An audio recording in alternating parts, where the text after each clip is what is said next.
एक दिन राजा उस पंडित को अपने दरबार में बुलाता है और उससे कहता है कि हमने सुना है कि तुम्हारी बहुत प्रशंसा होती है।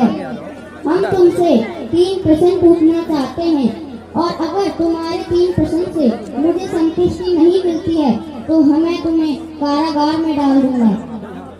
यह सुनकर पंडित कहता है आप हमसे प्रश्न पूछिए। जब महाराज कहते हैं मेरा पहला प्रश्न है कि भगवान कहाँ रहते हैं और मेरा दूसरा प्रश्न है भगवान की दिशा में मुंह कर बैठते हैं और मेरा तीसरा प्रश्न है भगवान क्या काम करते हैं।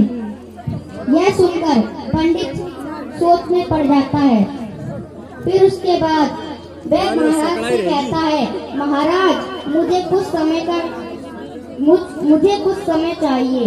जब महाराज कहते हैं ठीक है हम तुम्हें 3 दिन का समय देते हैं और उसके बाद पंडित अपने घर चला जाता है।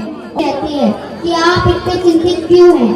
जब पंडित कहता है कि महाराज ने मुझसे 3 प्रश्न पूछे थे और भेद देता है। उसके बाद वह एक पेड़ के नीचे बैठकर अपने प्रश्नों के उत्तर ढूंढने लगता है।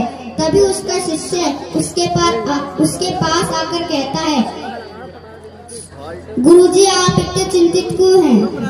जब शिष्य पूछता जब पंडित कहता है कि महाराज ने मुझसे प्रश्न पूछे थे और अभी भी मुझे की तबीयत सही नहीं है इसलिए मैं आया हूँ उनकी जगह। जब महाराज कहते हैं क्या तुम्हें पता है कि अगर तुम्हारे प्रश्नों से मुझे संतुष्टि नहीं मिली तो मैं तुम्हें कारागार में डाल दूंगा। फिर शिष्य कहता है महाराज क्या आपको पता है प्रश्न पूछने वाला शिष्य होता है और जवाब देने वाला गुरु होता है।